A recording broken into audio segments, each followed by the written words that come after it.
Good afternoon, YouTube. How you guys doing today, honey? I am back. Hey, JV. Hey, Natasha, Angie, Jen, Rob, Candy Love. How y'all doing? Hey, Bless Watkins. How you doing? If y'all can hear me, okay, could you please hit the number 1 just to let me know if you can hear me? I'm actually on another computer. I'm down here at Brandy's house challenge. She don't have a microphone, but I needed to come down here and use her big old Apple computer so that I can have a panel discussion in case anybody wants to hop on and give their views as it pertains to really part 2 of what it was that I was talking about this morning.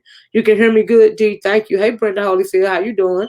Hey, everybody. Thank you guys so much for joining me this afternoon. So you guys know that this morning I was speaking about 45 in that whole clown capade he put on last night. Hey, Blue Skies, how you doing?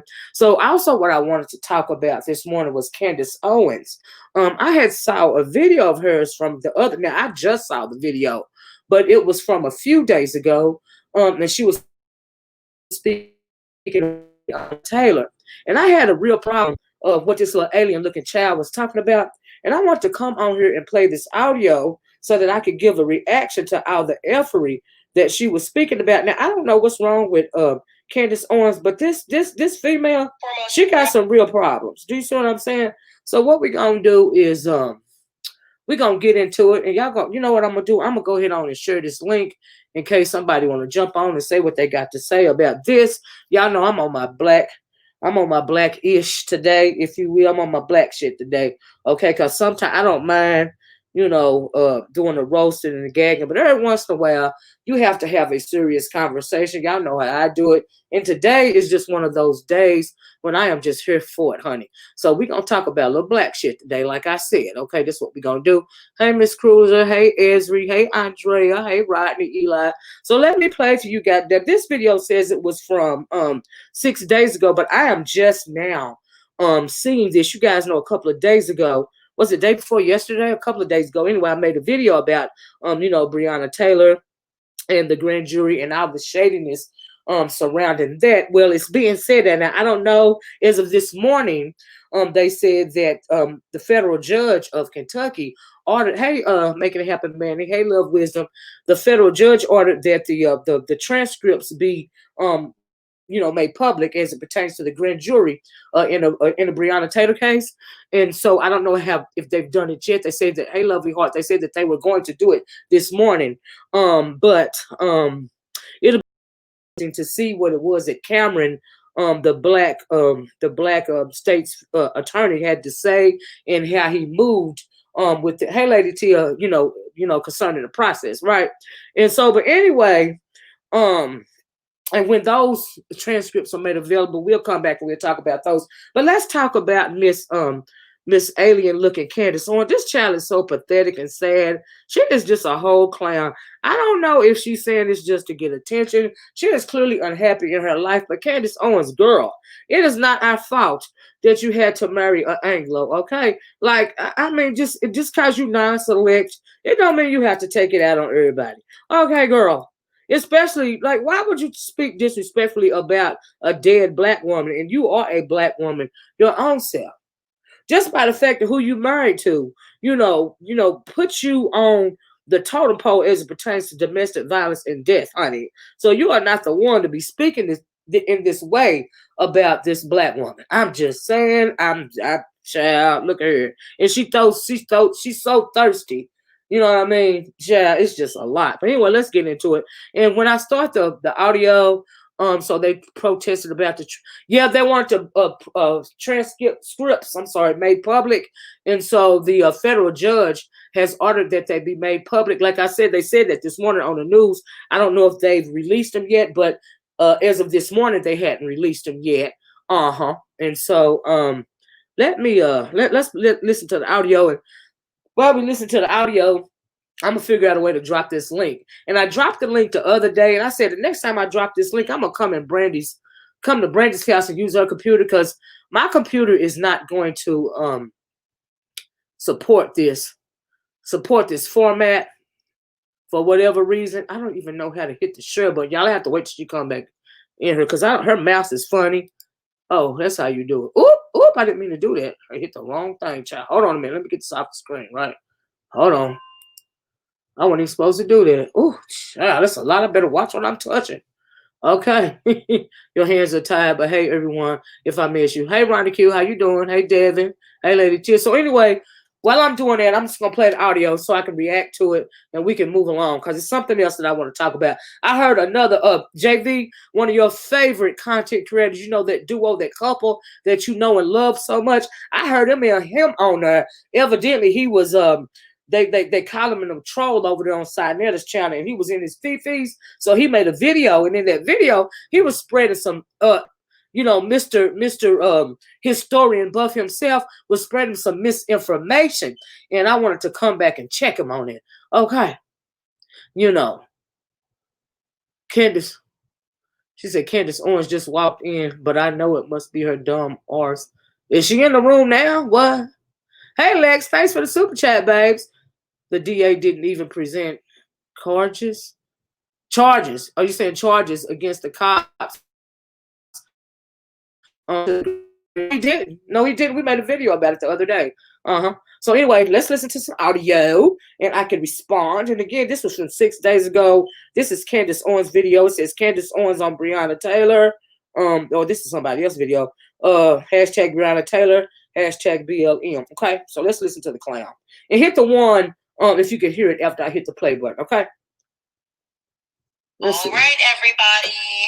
Hello. Ooh, chat. Time to have one of those little chats because it seems that the Black Lives Matter narrative is getting more and more ridiculous every single day. Wow. And here we have a stunning case. Can y'all hear this? Hit the one if you can hear it. Where actually every single piece of information that was provided us through the media was an absolute lie. Just an absolute lie. But actually nothing that they told us about this case was true. If you have been following this case from the beginning, we have been told that Breonna was an EMT, was living life the right way. The police officer showed up accidentally to the wrong door and shot her while she was asleep. All of it a lie. Not even one part of it's true. Not one piece of that was true. First and foremost, Breonna Taylor was not an EMT. She had been in the past, but she had to step away from being an EMT because a car that she had rented all the way back in 2016 was involved in a homicide that was being investigated. A homicide which involved her boyfriend, the one that was a drug dealer, her ex-boyfriend at the time that she has been killed, Jamarcus Glover. This is all about a very intricate drug ring that the police officers had been following for years in this town that Breonna Taylor was unfortunately at the center of. Now, I'm going to say a sentence that nobody is going to care about because the media, when you tell the truth, always ignores this sentence. Breonna Taylor did not deserve to die. It's common sense. She was mixed up with the wrong people. It's unfortunate that she's dead. You know, this is one of those instances when you're growing up and your parents tell you not to hang out with the wrong people because you can end up in the wrong circumstances and you can get yourself into trouble. This is something that we learn when we're children, when you become a teenager, when your parents are trying to guide you, make sure you don't hang out with the wrong people or fall into the wrong crowd, as we like to say. But for whatever reason, this is no longer being held as a norm for Black America. It doesn't matter if we're hanging in the wrong crowd. It doesn't matter if we're actively helping. Number one, let me pause right there because her voice is getting on my nerves. She wasn't hanging out with the wrong crowd. She was in her home looking at a movie late night with her boyfriend. She fell asleep, and we know the story. The police kicked in the door via a no-knock warrant. Her name wasn't on the warrant because they were not looking for her, but unfortunately, her address was on the warrant. As a result of that, they sprayed bullets, killing her. Her boyfriend shot back. The police, we know, weren't charged with her death, but they were, in fact, charged with shooting up other neighbors' apartments. Is she delusional? Like, she cannot tell the truth if her life depends on it, honey. Okay, so let's keep going. I just had to put that out there a little bit. Our boyfriends move drugs, which is what Breonna Taylor was actually doing. Her boyfriend was not moving drugs. They say allegedly that her ex-boyfriend was a drug dealer. Her current boyfriend, however, was getting ready to start work with the United States Post Office. So I don't know what's wrong with her. But anyway, let's continue. Okay, this is the truth. You can head and you can read all of the police investigative reports. It doesn't matter if the police had an actual warrant to be at her place, that they had been trailing her, that her name was on the warrant when they showed up at her. Her name was not on the warrant. Her address was on the warrant. They hadn't been trailing her. They had been trailing that ex-boyfriend of hers, which they already had in custody. Okay? Is she for real? But anyway, let's continue. Place. It was not the wrong address. Everything the media told you was a lie. The police officers had every right to be at her property. Nobody said it was the wrong address, honey. It's just that the boyfriend wasn't there, and they knew the boyfriend wasn't there because they already had him in custody, dummy.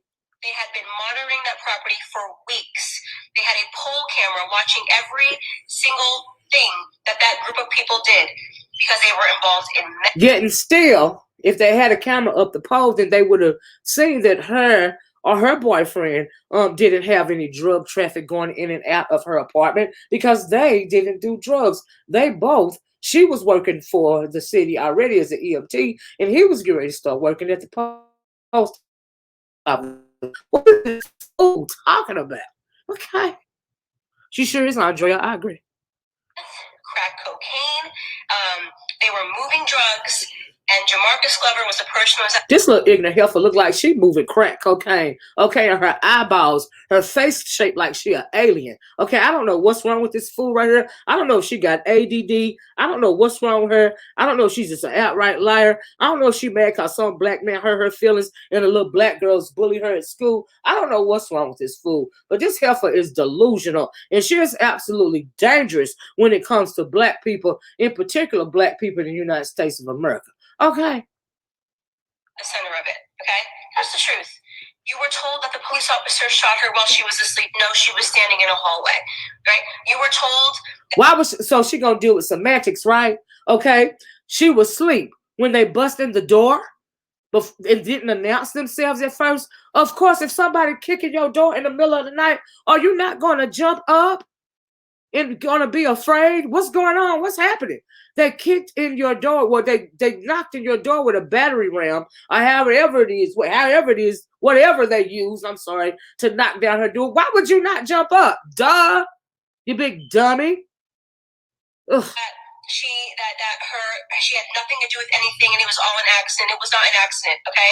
She was knee deep in drugs. Jesus. You can actually lie. That is a lie. If she was knee deep in drugs, honey, her boyfriend would not have been released after he shot the police officer in self-defense. If there was one iota, I don't care if it was a roach from a joint that had been smoked, honey. If it was anything like that found, I don't care if it was marijuana residue, okay, he wouldn't have been released from police custody. The fact is they found no drugs in her apartment. They entered in a no-knock warrant. And because it is a stand your ground state, when after the boyfriend shot the police, they had to release him. They didn't even want to release him under the stand your ground laws until the story went viral. What is she talking about? But anyway, let's continue. And read the transcripts from when her ex-boyfriend, Jamarcus Glover, got arrested back in 2018. They actually recorded their jail conversations between her and the entire network of the people that were moving drugs through the neighborhood, okay? In the first place, let me tell you something. This is Louisville, Kentucky, okay? This ain't Compton, California, or ain't no, big drug cartel, freaking, and like the ones you see on TV and like, what is it, El Chapo? Ain't no El Chapos, honey, in Louisville, Kentucky. So what is this dumb heifer talking about?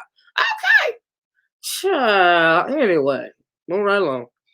He was asking her to do things in his place. She was involved, and she was also made it very clear that she was worried because she loved him so much that he was going to end up in serious. She was not involved. She got a whole nother boyfriend. Okay, what is she talking about? it's just disgusting. But anyway, this is the crap. Okay, I can't play this much longer. We're gonna play a few minutes of it and we're gonna move it right along. Okay, I just want y'all to hear how, you know, silly this Heffa in particular right here is. Okay, you got people like this, black people like this, falling behind a 45. This is the reason why we are in the state that we're in last night, and we saw the state that we were in last night via the whole world saw it. Okay. Via a presidential debate. All right. It's people like this. This is the reason why we are in what we in right now. Because of dumb dummies like this. Ain't nobody got time for this. Few minutes more. Trouble one day. Unfortunately, she didn't worry enough about herself and what trouble she was going to be in one day. This is a case. See, here's the thing, and I'm gonna stop right there. We're gonna be done because I'm getting pissed off and I got something else to talk about. Right. So I've dropped the link in the chat if you guys want, if anybody wants to join the panel. But here's the issue. She said she didn't care about herself, right? How you gonna say she didn't care about herself when she had a functioning job? Okay, she had a productive boyfriend. All right, they both are getting ready to work a city job. She was already working a city jobs. She done put herself through school to get this city job. Do you see what I'm saying? She's doing something positive and progressive as it pertains to her life, and she was in her 20s. Like, how you gonna say she didn't take care of herself? That's what I want to know. Why do you have to put down another? You so unhappy with your living situation, Candace? Because see, that's what's really that's what's going on. You know, she's unhappy. Okay, you know. You're right about that, Durga, 40 years old, edited. Yeah, I talked about that this morning. We need our own party.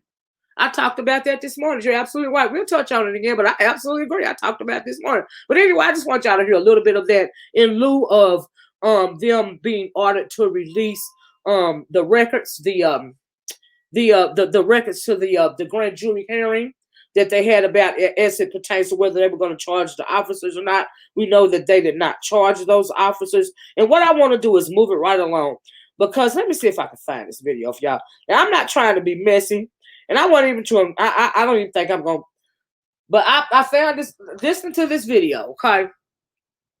From, hey G Doll, how you doing? From this guy. All right, I don't even want to say his name because him and this girl, they're probably glad I'm not speaking on him right now, and I don't want to drudge it up. But the misinformation was so real this morning, I had to speak on it. Now, just call yourself some kind of a history buff, some kind of historian, but what you're doing is still backpedaling and be-popping for Trump. And selling this nonsense to your own black people, and you're putting it on the banner of Black First. I'm offended by that. Okay? Well, evidently she was in the line of fire. Did you see what I'm saying? And he wasn't. That's the only way I can account for it, L811. She was in the line of fire and he wasn't. You know, I don't know. We'll have to, if they did they release the ballistics report? Is all of that going to be released? You know what I mean? I don't know. Hey, Queen Scorpio. But anyway, y'all. So the person, get out of my ear, Jabbar. Okay. Anyway, y'all. Y'all gotta excuse my nephew. Y'all, he be doing the most, right? So I'm listening to this guy's video, and he was talking about the fact that he was kicked out of Sinetta's video. And he didn't like what they were talking about. They were speaking about what everybody else has been speaking about all day, and that's the if you want to call it the debate, and I'm gonna use the term loosely, the debate, the debacle that we watched last night. And at one point in time, one of the guys on the panel started speaking about the Civil War. He said things hadn't been this bad in this country since the Civil War. Okay, and we know via the Civil War, pretty much they were fighting about a whole lot of things. We know that as it pertains, and the reason why I want to talk about this is, let me say this: the reason why this stuck in my craw and I couldn't let it go is because when you don't learn from your past, what do the people? What's the quote? If those who fail to learn from their past will repeat it, or something like that. That's right. Thank you. What have we learned since the Civil War? What have we learned? We learned that racism is on the menu first and foremost, and has been since our people got off the boat. We know that the Civil War was not only fought to free slaves, it was not even actually fought to free slaves. It was fought to move labor from one part of the country to another. Okay, during the Civil War, we know that the countries were divided. And this idiot this morning had the nerve to say that we don't have any. First, he said we don't have any states trying to succeed, break apart from the United States of America, because we know during the Civil War, the South pretty much succeeded. The 13 colonies succeeded from the rest of what was then the United States of America, right? They wanted slavery, the workforce to remain down south, and Lincoln wanted it to move north, okay, because it was the onslaught of the industrial age, okay? Now we know history has told us and showed us, no matter how much they want to tell us, that Lincoln frees the slaves. Lincoln loved us so much. No, honey, he was simply trying to move your ancestors' black bodies from down south to up north. That's what he was trying to do. And so for that reason, the antebellum South was separate from what we call up north. Okay, they separated themselves. Now he said that there are no states wanting to succeed from the entirety of the United States these days. That is not true. That is the first lie that he told. Now you're supposed to be real red, dude, and I'm gonna try not to say his name, but that is a lie, because we know that Texas and California wants to be separated from the rest of the United States of America. They want to be sovereign. We know that. We know that California and Texas want to be sovereign. Okay, so you got that going on. That's the first thing that he was wrong on. The second thing that he was wrong on. What did he say? He said something about ain't nobody trying to free the slaves, or something. This don't have nothing to do with the Civil War. He was saying that they didn't. He was basically saying that they didn't know. I'm gonna have to play this audio. That basically they didn't know what they were talking about, right? But when actuality, the guy that said what he said about the Civil War, he was absolutely on point.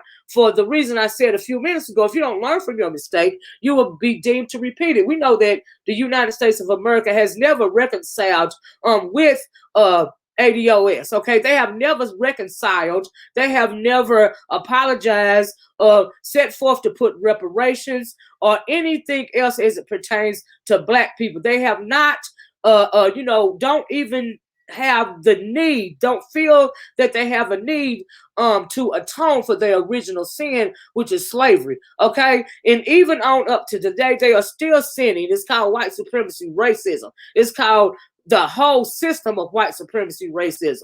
Okay, they refuse to atone for that, and this country is once again being torn apart by the seams, and us black people, we are slap dab in the middle of it. So when he was trying to make the analogy that what happened during the Civil War has nothing to do with what's going on right now in this country, that is incorrect. Okay. That is incorrect, because, like I said, via the Civil War, there was the North, there was the South, and they were both fighting for black folks. Now, this time you got the far right, you got the far left, and you got black people fighting for their civil, and I'm gonna say human rights, because we no longer want to keep seeing our people shot down in the street like dogs. We don't want to see our women killed in their own home. See, if you are a black woman in the United States of America, you have a higher risk of being killed in your home when it comes to police violence as opposed to in your car. Okay? So that is us protesting peacefully. And then you got the right crazy, you got the left crazy, all these Anglos fighting amongst each other, and we slap dab in the middle. So how is that not reminiscent of what happened during the Civil War? Now, we've heard time and time again these Anglos talk about there's going to be another Civil War. There's going to be a race war. And I said many times, again, we won't have a race war, but it is possible for us to have a class war. And I really think that our 45 is trying to bring that about. He's trying to bring that into fruition. Okay, because why would he not? If he, what else does he have to cling to as it pertains to him wanting to hold on to power? And so I really just wanted to get you guys' take on that. And I really feel that we are seeing the same things, that a lot of the things that we saw during the Civil War take place, right here today, right in real time. I really do believe that. So that is why I want to come back and talk to you guys and see if you had anything that you wanted to click the link and say. If you don't agree with me, if you do agree with me, what are some of the other questions that you have, or some of the questions that you had last night concerning this whole debacle of a debate? Do you think that there should be another debate? Do you think that the 45 is correct in the way that he's moving in this country? These are the questions that I have for you. And as far as Candace Owens go, that Heffa is just not.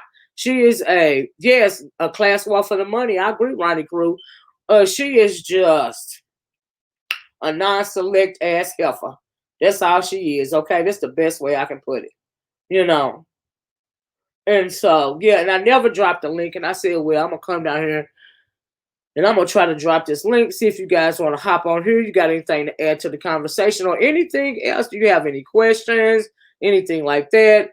Since I'm down here, somebody click the link. Let's get it popping. Can you guys see the link? Did I drop the proper link anyway? But anyway, I figured I'd do that. But yeah, he was wrong when he stated that, when he felt like the guy was wrong when he was comparing what's going on in this country right now to the country during the time of the Civil War. He is incorrect about that analogy. We see a lot of similarities going on in this day and age. Because if you think about it, like I said, at the very end of the total poll, I'm looking forward to the vice presidential debate too as well. I think Kamala is going to do better than Biden. I honestly think that Mike Pence is going to conduct himself better than Trump, to be quite honest with you. So let's see, Ronnie Q want to come up. Let me see if I can click her in. Now I came here because hold on, man. Hey Ronnie Q, can you hear me? Yeah, I can hear you. Can you hear me? Yeah, I'm on a better computer today. You said that she is non-select. I think I disagree with you there about Candace Owens being non-select.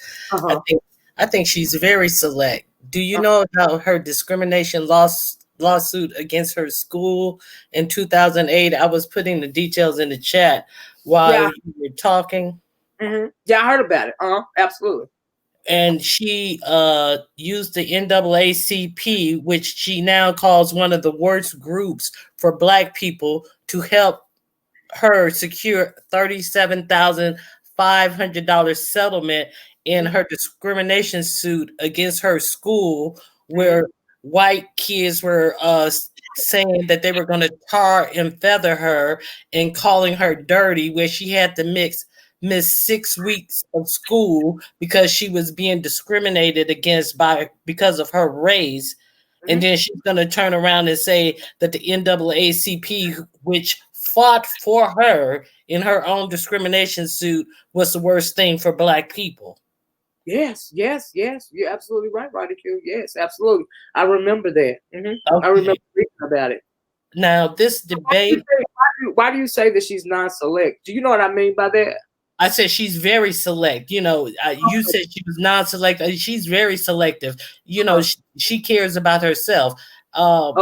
She talks about Breonna Taylor not having a job. She flat out said that she didn't have a job as a paramedic. She said all these things and offered no proof of anything she said. Every report said that she was a EMT. Every report that came out. And you can trust and believe that if they had found any reason, any drugs or anything in that house that implied anything about them selling, distributing drugs, it would have been all over the news. And additionally, what she left out was the fact that when they went to get that no-knock warrant, they went to the Postal Service and asked were they getting any suspicious package. And the Postmaster General of that area told them no. And they lied to the judge and told them that they were getting suspicious packages there. But you notice she didn't discuss anything about that. And she was saying she was knee deep in the drug game, but she offered no evidence of anything about drugs being found in the home because there wasn't anything about drugs in that home to be found.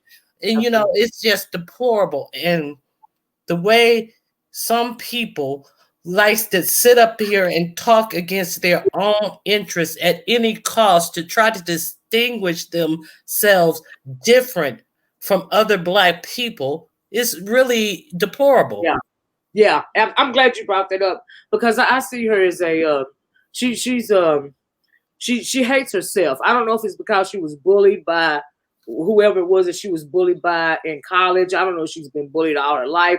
The reason why I called her non-select is because I think that maybe she you know probably got involved with a couple of Black guys. They treated her any kind of way because she looked like an alien and whatever else quirky thing. She's a real quirky person, and so she probably got mad at the big booty Black girls that got all the boys, and all of this stuff starts swirling around in her head when she found her an Anglo, and now she feeling well about all Black people. Pretty much, she's a self-hater, in my opinion, and so that's the reason why she can get on here and do this. That's what I felt about it.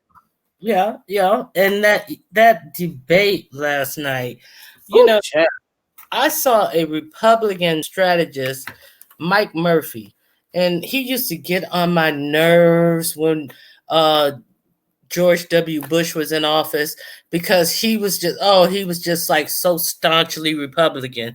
And he said something that blew my mind yesterday. He said if anybody could watch that debate and not have a problem with it, how Donald Trump performed, they need to have their head examined. And I was like, what? This is coming from this staunch Republican?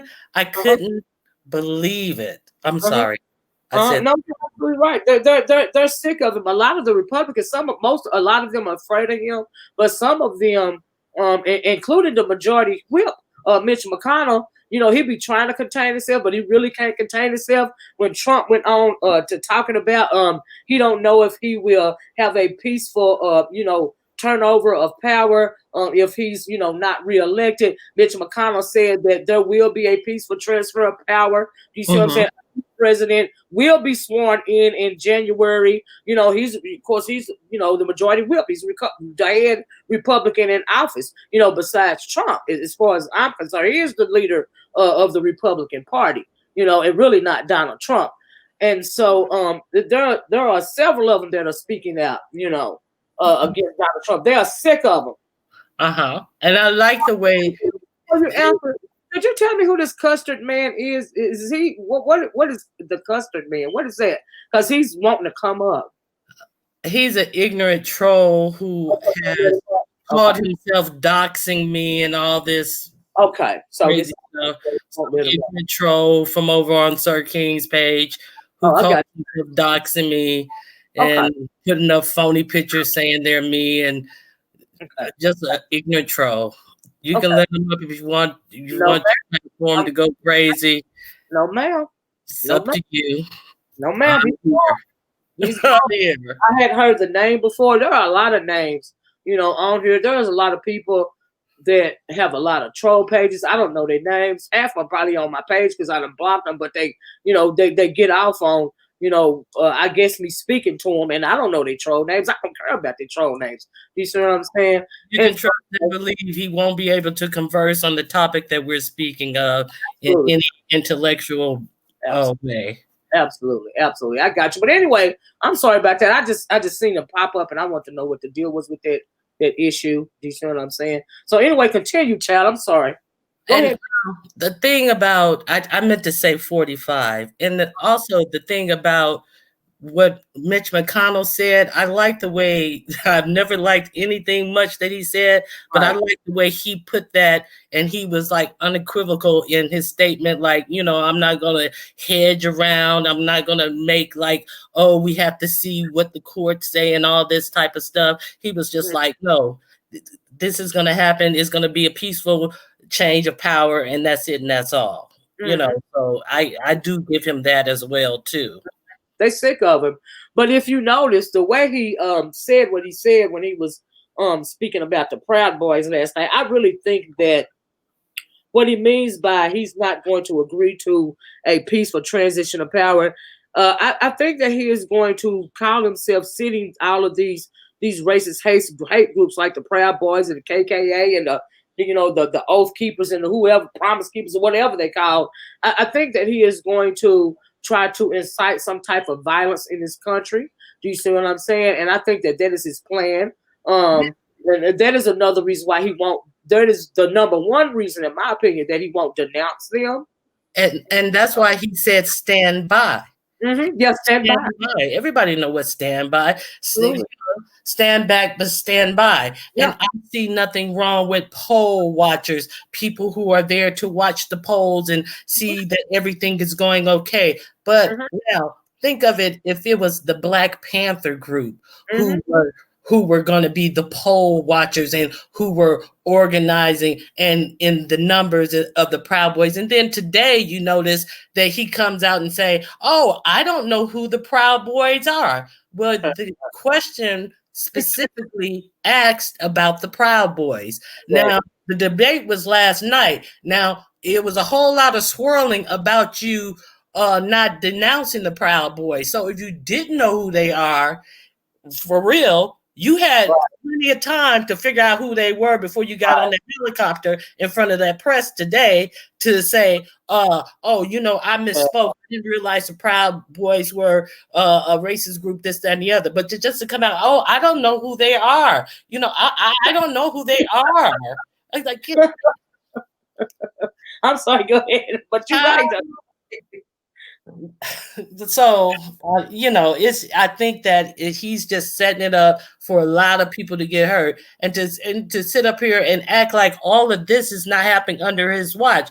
Your neighborhoods are not going to be safe under Joe Biden. No, all of this upheaval, all these riots, all this is going on under his watch. Mm-hmm. One more thing, I always kind of watch Fox News on pivotal days like this, and I was like, I wonder how Fox News is going to spin this debate. And what I found was they were playing the debate, and they had 3 lines, a red, a yellow, and a green line, and they were playing the debate, and they were showing these lines go up and down as Trump talked and as Biden talked. And if you see here, people were thinking this, that, and the other when he was talking. And see, when Biden was talking, the line went down, this, that, and the other. So you're supposed to watch this line to understand how people were feeling about it. You're not supposed to trust what your ears are telling you, what you're hearing. You're supposed to look at Fox News and let Fox News show you what the lines mean about what was being said. I was like, well, I've seen everything now. They had who is Veronica Pate? Is she legit? Do you know who Veronica Pate is? That is supposedly who he has doxed me as being. Oh, really? Once again, Custard Man, 7 stars, and Quani, who had put this name out, who is supposed to be me, and they have put a picture out, supposedly me, because they don't like what I have said. Okay. So they sit around and they think they have doxed me. I supposedly work in a McDonald's. I don't understand how I work in a McDonald's when I'm in a wheelchair, but okay. I got you. It's okay. Hey, Art Lucille, how you doing? All right, sister. I couldn't resist. Oh, welcome. Thank you for gracing us with your presence. How you doing today? All right. I'm on medication trying to get my arm down. Good. Just wait for your arm, babes. I have the gout in the elbow instead of the leg. So ouch. It's kind of weird phenomenon, but I'm fighting it.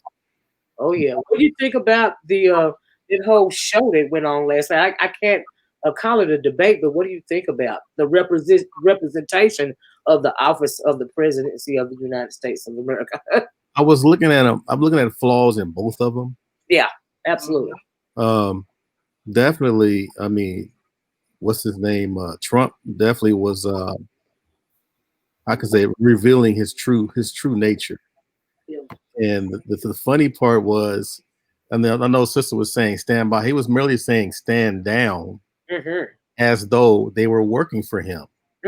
Absolutely. We're in the same team, you know. Let the police handle it and stand down. I'm like, really? He said he wasn't even trying to hide it last night, was he, Art? Yeah, not at all. He said stand down, but stand by. And he was acting like he is their leader. Right. He's giving them instructions.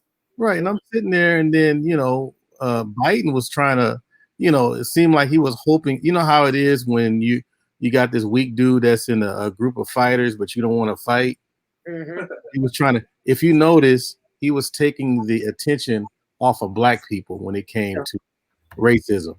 He was talking about gender stuff, gay stuff, immigrants, stuff like that. And I'm like, dude, I mean, the stuff that everybody's talking about is the Floyd and the Sister Breonna thing.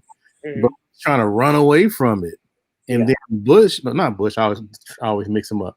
But Trump was trying to say that it's the liberals that's doing this, it's the left doing this stuff. And I'm like, these clowns, I'm sitting there like, neither one of them want to talk about the real issue at hand. And that is at the beginning of the video, Art, if you don't mind, sir, I was talking about how what's going on in the country right now is in fact reminiscent to what was going on during the Civil War. Yeah, before I go into that, remember what's his name? Wallace said, we're going to go into climate change. Did you hear what Biden said after that? He said, please. No. He was relieved.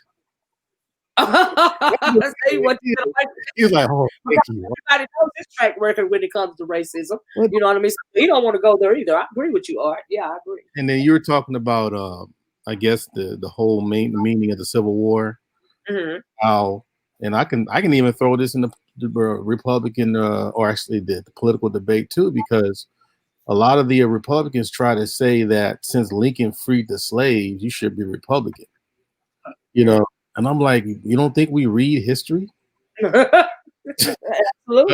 Everybody want to put their spin on it. But my thing is, Art, if our black vote doesn't count, do you see what I'm saying? Even a lot of black people, well, I'm not going to vote for anybody because our black vote doesn't count. If it doesn't count, Art, then why do you think they try so hard to either garner our black vote or keep us from voting altogether? Let me give you a theory. You know, there's this big talk about ADOS, right? Or even Tariq's, what does he say? The Foundation Black Americans, something like that. Right. But there's a lot of black folks that don't declare anything, but they do get involved in political issues. I think that is the sleeping giant that they're trying to awaken. You know, because I mean, let's break it down. Africa, South America. What's the other one? The Caribbean, right?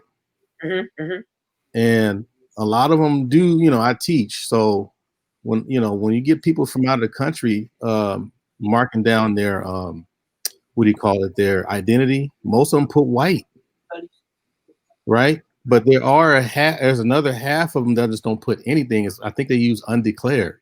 But the thing is, I think that the machines are noticing that even if they're undeclared, they still vote their interests. Right. So when whatever adults vote, I believe that there's a sector of non-adults people vote with us, but they just don't say it. Yeah. You know, that's my theory. I absolutely agree. And I think that another reason why also they try to make it seem like our vote doesn't count, but they want our vote, but our vote doesn't count. We don't have any political power. We have no economic power. All of these things is because exactly what you said. They don't want the diaspora. They don't want, not only do they want us not to be divided, they don't want melanated people throughout, or either allies, if you will, to join together on any front throughout the diaspora, because the change is going to come if the light should ever click on. And I think that why they, work so hard in particular not to even want to have a discussion about race in the United States of America. Because I agree, in my opinion, it's going to open the floodgates. It's going to rip off, the Band-Aid as it pertains to racism and racism, white supremacy, and all of those tools that are used to, keep melanated people across the globe down in order so that we'll, stay separated. Because if we ever join together, we'll be an unstoppable force. Think about this. I mean, in the entertainment, let's keep it real. Entertainment, we have Beyonce, isn't she pretty much adults? I mean, we even have Jennifer Hudson. We have a lot of adult sisters in entertainment, but who does she choose? Cardi B. Okay. Sure. And that's my thing is that, okay, well, yeah, there's a sector of sisters that really champion this lady, but it doesn't really represent, the inception of who we are. So why push hard to take this lady when you had others to choose from? And the way I would see it is that I think that they feel that Cardi B is like the rallying cry for all Black sisters across the diaspora. Whatever ghetto qualities that she tried to display or whatever. I think they're trying to use her as a Trojan horse.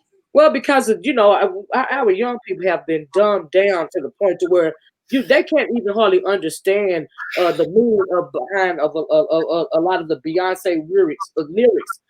Take Black is King, for instance. Can they even grasp the idea of being proud of your Blackness simply because you are Black? Can they even grasp that? Or are they so integrated? Do they have such an integrated mindset that you would rather have a Cardi B talking about her WAP as opposed to Beyonce talking about how beautiful a brown-skinned girl is? And that little stripper, thing. What was it called? Get your booty to the pole or something. Right.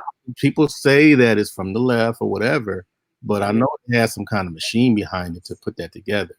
Right. And so I don't know if they're trying to insult someone or really sincerely believe that that's how all Black men think in order for us to get to the polls is to watch strippers. Yeah, but they should be absolutely offended by that. But we know, Art, if we keeping it real, they won't be offended by that.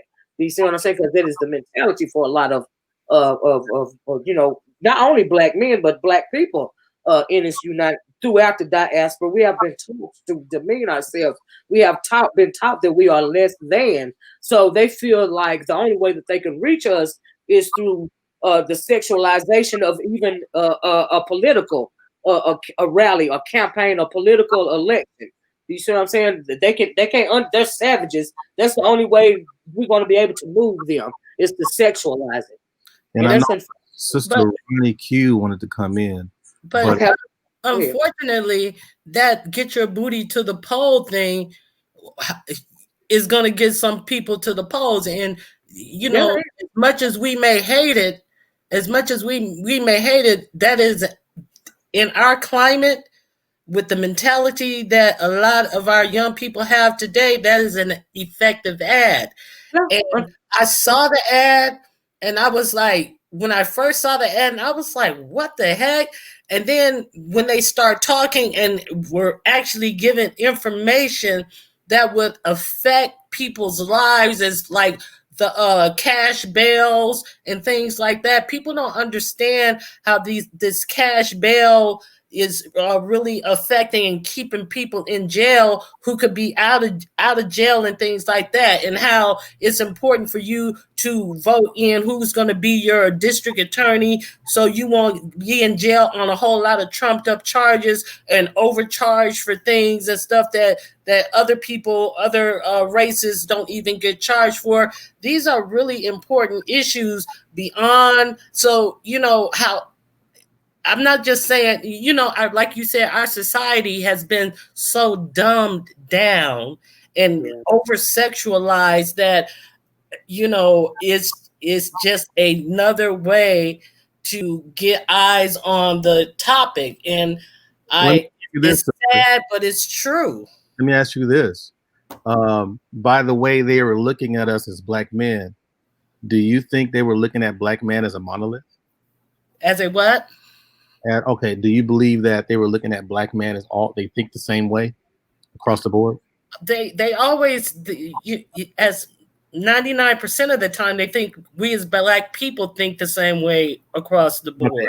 I'm talking about the, I'm going by the actual commercial they try to push out. Yes, I would think so. Women. I don't think it was a black. I think that commercial was trying to target black men, for whatever reason.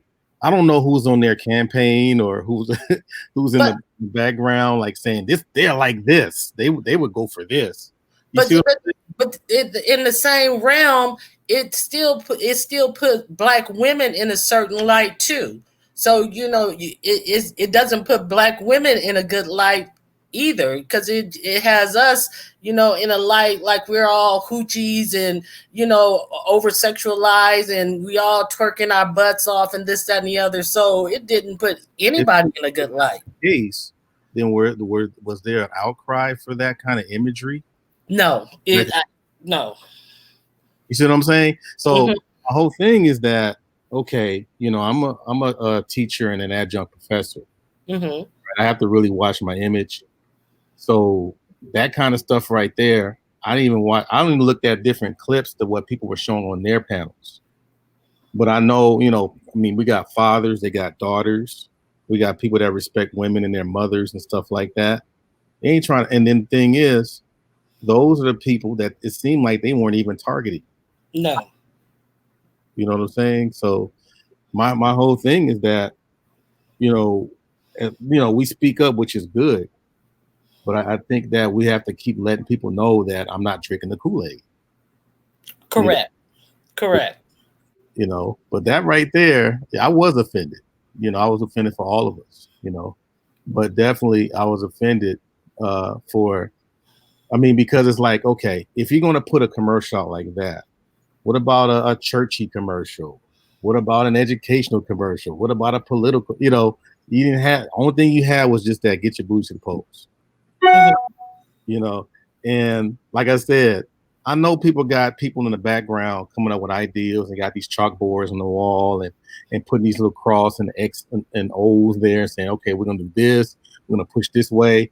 I wouldn't be surprised if we have a Popeyes chicken to the polls type commercial. Look what makes it. Look what makes the cut.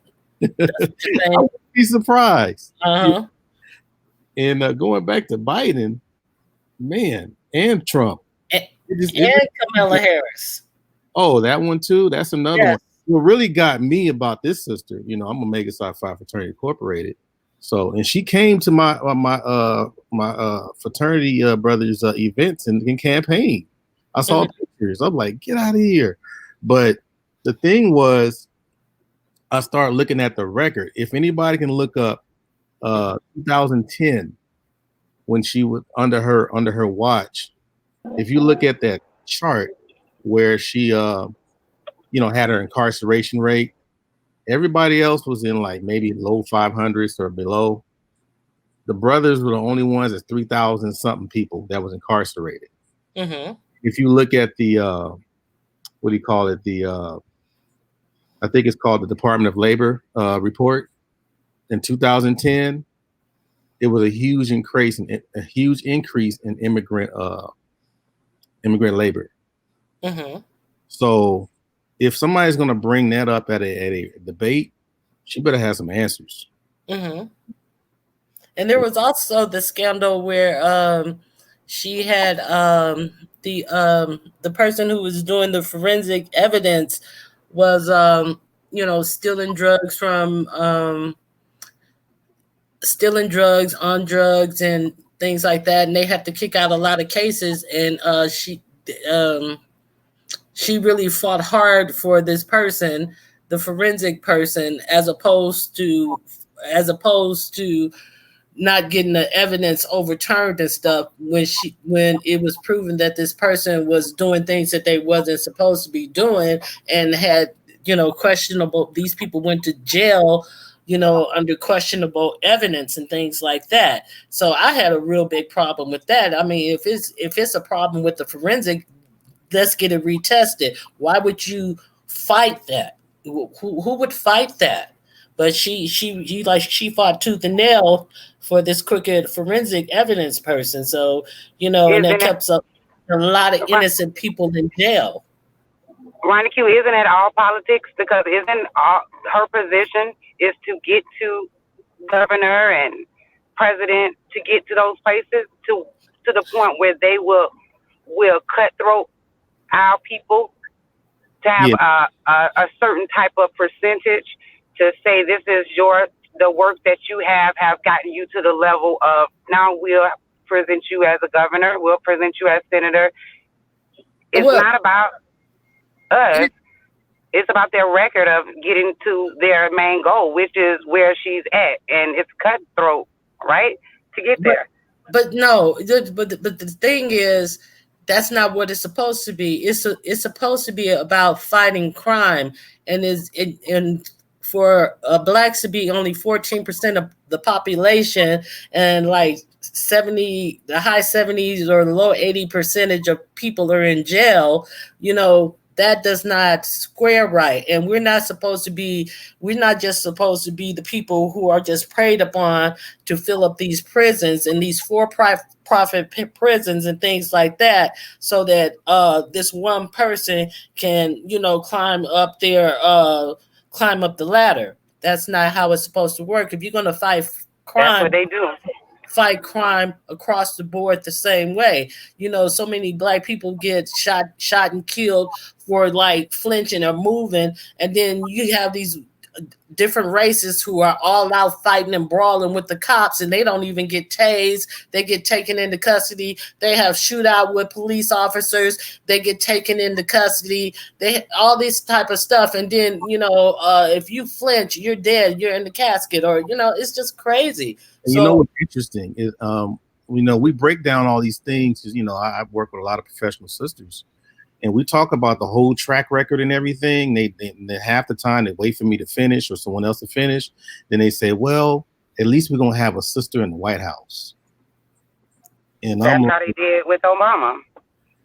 Well, at least we had a brother in the White House. They didn't care what the history was or what we didn't demand a certain thing as a people. It was just the image that was important to a lot of people.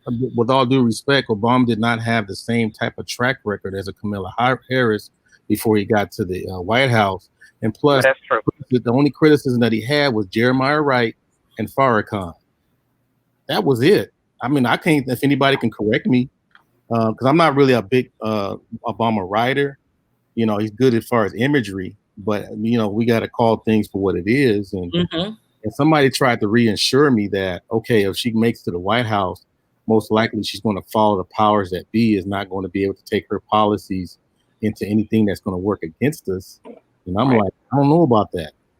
Well, panel, I want to ask you guys, because I think we talked about it too, Miss Olivia, with her being, if this, her and Biden's ticket is won, we have an opinion of thinking that anything that Biden do wrong is going to fall on her because she's a black woman.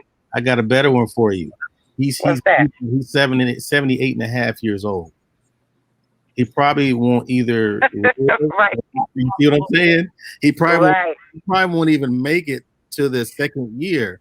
So if she moves up, she most likely she will be president, and you're looking at Pelosi as the vice president. Right. And I think that actually, I think that's the setup. Art, I want to ask you, do you think that part of the reason why they Biden had to choose Kamala Harris because the black vote required him to choose a black woman, at least as far as the women go, and they believe that the female, the black woman vote, as pertains to the Democrats, is greater than the vote of the black male voters. Do you think that they were good with Kamala Harris because they feel that she's compromised, because they feel like they will be able to control her, much in the way they felt that they would be able to control Trump because Joe Biden is so old and he looks frail, if we keep it real, but what other questions we have? So are they banking on him dying in a couple of years if he wins the presidency? But I'm looking, strategic wise. Mm-hmm. No, we gotta keep it real. The black family structure has been tarnished like so many years, right? She represents that. Absolutely. She represents the separation between black man and black woman. Her mom is Indian. That's why I meant by her being compromised. I absolutely agree. Yes, sir. And she got a white husband. Mm-hmm. Yeah. Okay? Let's see how many times they're gonna go on a campaign trail when they're waving together around this time. I think he's gonna be locked under lock and key. But yeah. I mean, that white husband is dog whistle to the white voters. Yeah, absolutely. And they know that a lot of sisters are, they're pretty more freer when it comes to that whole interracial thing than anything else when it comes to politics. So they're hoping that sisters don't feel a certain way, but when you hear on social media, sisters do feel a certain way about this kind of stuff because basically, some people say you may not miss what you never had, but some people do want that family structure. Right. So Right. that's the part where they put in it. They give you a choice. Do you want family structure where there's some kind of hierarchy, or do you just want to get everything by yourself? That's what they're telling. That's what they're asking people. And some of the guys go along with it because a lot of us been raised by single moms, so we go with whatever mom or big mom say. But we're grandma. we're getting courted by the right, talking about, well, Martin Luther King was a Republican, this kind of BS, like that's going to sway us over or what. And then you ask Republicans, okay, dude, what have Republicans did for black people? Then if they turn around and say, what have Democrats did for black people? Well, what makes you think that Republicans are good for us? Well, what makes you think that Democrats are good? They ask the question with a question. Right. So we're stuck in this conundrum like, dang, the thing, though, and I'll finish off because I'm gonna sound like I'm long-winded. But the thing is that what I'm seeing, the fact that, remember I told you I had these conversations with sisters, like just regarding what Kamala Harris record is, to say at least we have a sister in the White House. That kind of talk among professional men brings them over to the Republican Party. So I think we as black men and black women really need to come together and really show that we can make this regardless of what they choose or what they think. If we can find a way, because this is right now, being a family is a new concept. So we got to find a way to make this work so people won't be writing our history and writing our policy what we do in our house.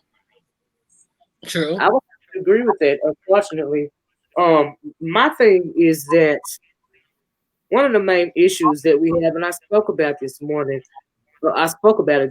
Art, in my opinion, that we have been, a lot of us have been compromised to the point, and largely in part because of self-hate, that we don't want to see anything that even resembles a black family. And when we see something like Kamala Harris or a Barack Obama in a position of power, we are more willing to warm up to that. Number one, because of self-hate, because of a lot of the issues that we have had in our black community historically. We want to be everybody but us, in my opinion. Mm-hmm. And that's part of the problem, True. That's so true. I'm an optimist. You probably see me in different panels where it's like, why over there? But I'm an optimist. I think that a lot of brothers and sisters are going to find their way together. I think the part that we have to shake off is what the powers that be want us to be. We got to shake it off. If we can do that, we good. Absolutely. But it's going to take, when you spoke earlier about ADOS or Tariq is calling a Foundation of Black Americans and all of this here and all of this there. Well, one thing before we get to the money aspect when it comes to the conversation of representation is, what about the fact that we need mental health? More than we need money, we need mental health. We have to deal with a whole lot of issues as black people, a whole lot of issues at the same time. You see what I'm saying?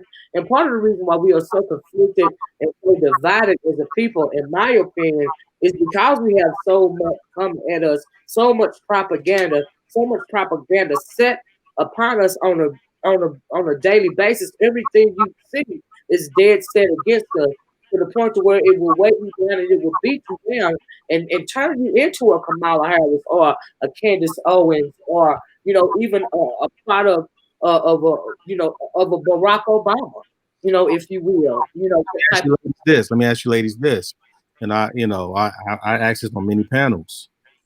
Have there been anything on record or in history books where after we were supposedly free from slavery, they had these psychiatrist chairs where the psychiatrist with the pen pad asking how does it feel to be a slave? No. Have we had that treatment yet? No. And so people acting like we're supposed to be normal with everybody else, right? About the effects of slavery. Even when a lot of times when school shootings.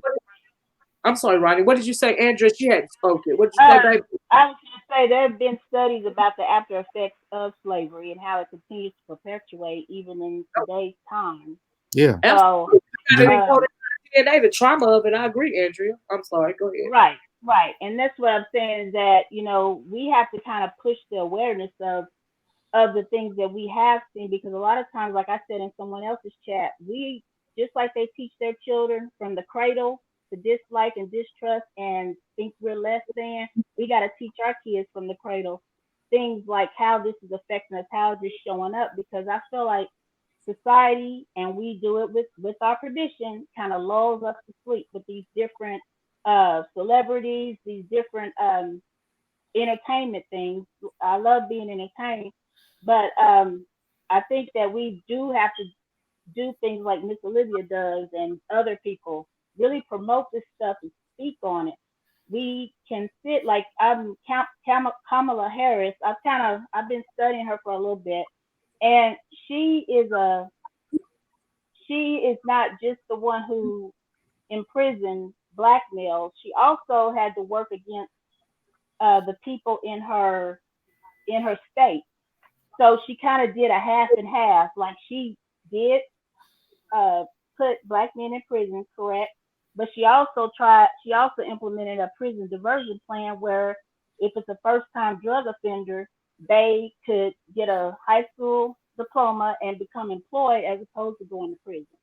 She did have that issue with some problems with the case that she did, that she had done, like was mentioned earlier. But then on the other hand, she also fought vehemently against the death penalty for a young black man who killed a police officer despite Dianne fake Democrat Feinstein calling for the death penalty. So I think that's what happens to us as black people. We got to kind of walk the line, but other black people say, no, you got to be all black, everything. So it's a struggle. Yeah, because from what I gathered, and I'm getting this from women, they're breaking it down like she incarcerated, and during her whole watch, she incarcerated over 10,000 black men. 10,000. So, and I don't know if you heard it, but I haven't heard anything like, man, maybe I went too far, or I feel bad about what I did and I want to mend my way. I believe she said something in one of the earlier debates when she was running for president. She had, admitted to some of her stuff. And what's hilarious is Trump says that she was weak on police, which is, weak on crime. But if he thinks about it, and if we think about it, the police didn't even support her as a prosecutor. The union did not endorse her on either time. That sounds more like a political party like she's in the middle, kind of. I'm sorry. I said it sounds more like a political party thing that was kind of ushered into their unions. Right, but what I'm saying is in 2004, whenever I can't remember the exact date, that she can't be too law and order because the police people didn't unionize her. But we know for a fact she did incarcerate black men. However, in a way, I'm kind of like, if you did it, you kind of need to suffer the consequences. But it needs to be equal consequences across the board. Don't just focus on us. You need to make sure you focus on all these other ones, these little rich ones that can afford defense attorneys. You need to focus on them too. They need to go to jail too. She pretty much gave keys to the kingdom as far as immigrants. So, you know, they're pretty much they're rolling and leading the labor force, especially in the West Coast, especially in California. Yeah. And then once they get a foothold in the jobs in California, they're not letting it go, and they're not letting any, you know, once the city jobs and all the county jobs and things, you know, they have this thing where, you know, English is not the national language of the United States. I don't know. A lot of people think it is, but it is not. And a lot of these jobs in California, they require you to be bilingual. So that is one of the requirements. So a lot of people are not able to even get the jobs in California because they require you to be bilingual. So therefore, they're going to Hispanic people right off the cuff. So that's another area where you know, we need to get on board with what's really going on, because you know, like in many other countries and things, Black people speak multiple languages, and for some reason in the United States it doesn't seem like we are a lot of it on a larger scale. Black people don't speak many languages, you know what I'm saying, as opposed to other countries. And that is keeping a lot of people out of jobs, especially in California. That's one of the ways they lock Black people out of jobs in California. Yeah, because they thought that people were just making it up. But if you look on record, that's the reason, you know. And then even when brothers were locked up, they still had to do free labor. And then you have to look at all the different large companies like Procter and Gamble, General Foods, all these different places. They were getting labor from Black prisoners, well, just prisoners in general, but mainly the brothers. Well, I'm sorry. Go ahead, sister. That's still going on to this day. Like Harley Davidson, one of the largest tilapia farms is in a prison farm. One of the largest dairy is a prison dairy, and they're selling these products in regular stores, Walmart, and all these places. But they're using prison labor to grow, to do everything with these fish. Big, huge. Right. You got Victoria's Secret too. Huh? Yeah. Victoria's Secret. Yep. Victoria's Secret, Harley Davidson.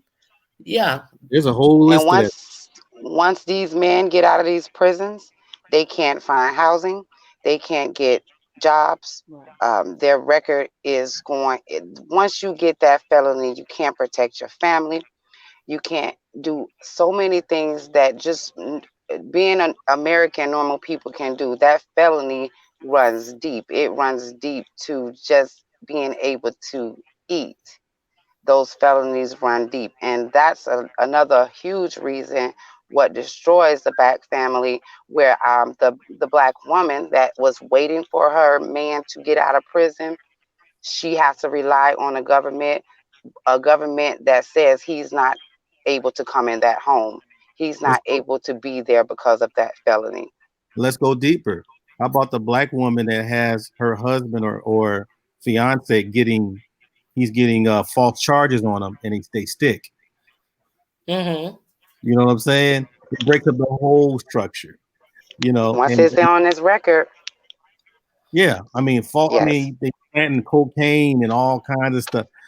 You know that your man would not be a part of, but yet her system allowed it for what 4 years? Do you guys know if it's 4 years or 6 years, something like that? Yeah. Let me ask you this: since you guys are on the subject right here, if I could. Wait a minute, hey, wait a minute. Let me ask you guys this. Why do you guys think it is, since you guys are talking about things like prison reform and what happens after you're incarcerated, why don't we advocate for ourselves, since they are hustling so hard for our Black vote? Why do you guys think that we don't advocate more for prison reform or more for the stabilizations of our communities, the improvement of our job situations, as opposed to you guys were speaking a little while ago about how the Hispanics are growing and they are taking over the job market. They already consider us non-producers, even though we are the number one producers in this country and have been since our ancestors stepped off the boat. Why is it that we as a Black people don't advocate or refuse to advocate for ourselves? I think that we do. I just don't think it's publicized. Right? And Why then, we don't do it collectively? I guess that's what I mean. yeah, and I think the other part too is that you still have that machine that's going to push against what you're trying to do, and they already know. Even back to Ron Dillums, to John Connors, all these people, they've been pushing it, but there's always this majority that's trying to keep you out of it so they can keep their little trinkets and biscuits, whether you're on the left or the right. So as far as a collective, I think that's the thing. You name it. I mean, as far as the Black collective, we can come up with any reason why we don't do things together. That's the main thing. You can, I mean, I don't care if it's gender, rich, poor, a Republican, Democrat, all these different things is before being Black. Not every excuse in the world. I absolutely agree with you. So that's the biggest problem. My thoughts are, I always look at it's internalized racism for one, because we have taken on and adopted some of the things that we've been taught by Caucasians, the stereotypes. We've taken them and we apply them to each other. So it's a lot of distrust, a lot of, self-hate. Go ahead. No, I'm sorry. I was just adding. Name it with you. Oh, okay.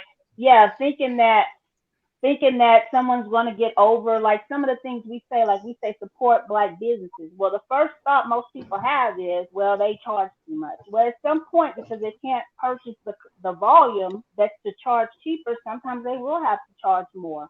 I remember growing up, and I had an uncle. He used to make me so mad because he would say, Black people can't do, SHIT. And I used to get so frustrated, like, aren't you Black? But, Right. as I got older, I was like, man, I started noticing we say some of the horriblest things to each other. And so you can't become unified while you're still thinking, oh, things like, I don't want to rent to a Black person because they'll tear it up. And these are Black people speaking. And we have to pay attention to some of the things we hear on YouTube and in our own personal world, and maybe some of the things we say, because we have been trained to distrust each other, and they're going to continue. And we have people like Candace Owens that is, if you think about it, to go against each other ensured our survival in slavery times. I always say, it's common. Yeah, I believe that slavery would not have been able to go on as long if it wasn't for those ones who told. Like Nat Turner, who told the master? We did. And it's like, and who was teaching us the Bible like the slaveholder wanted us to? It was a Black preacher. They had to survive. They had to teach us, well, you're supposed to serve the master, and you will get your reward in heaven. Right. I'm not anti-church. I go to church regularly, but I'm just saying this is what we were taught. So go ahead. The white man was in that church while that Black man was preaching. Yeah. He stood over that church while that Black man preached that Bible. And my thing is, why did they kill our people for reading, but they gave us the Bible to read? And also, do y'all think integration was a good thing? Well, I can go into that a little bit, but matter of fact, it'll tie into what I'm about to say. I have a theory on why all this stuff is happening, what the sister was talking about earlier. I don't know how old you ladies are, but I'm pretty much like the second wave, the second wave of the Gen Xers. And we've been, because I don't want to go on age of the sisters, so I understand. But the thing is that we didn't have much to work with when we were growing up. We just picked up and kept going and tried to do the traditional thing, right? We already knew who the enemy was. We didn't have to be reminded. You know, we didn't do the whole Jim Crow and all that, but we came right after Martin Luther King got killed. So we were trying to go on and teach our young. But the problem was the later Gen Xers and probably even further down, they weren't really taught the stuff that we're talking about. They weren't taught about, you know, who to look out for or the triumph days of Black people or being proud of who you are. I So agree. too many of the older people were trying to shield them from it so they won't go through the same things they went through, but it backfired because as you get older, I don't care how young you are, you're going to always look for a common enemy. And so the problem was the common enemy was easily us. Anyone older, anything bad I want to say, I'm going to say it about people that I can just touch and reach. And I think that's the problem that I don't know how we're going to fix it, but I'm listening because I've been YouTube probably almost 2 years now as far as panels. There's something got to be done to let them understand who the enemy is so we can overcome this. Absolutely. They also have, in my opinion, if I may, they have to overcome. We have to teach our kids not to believe in this illusion of inclusion. I did a video. I played a video from Dr. Joy DeGruy when she was speaking about the illusion of inclusion. A lot of our young people, in particular, even people around about our age, they are wholeheartedly believing in this illusion of inclusion. They believe that if you reach a certain social economic status, for instance, you are now inducted into vows of white supremacy racism. You are just like them.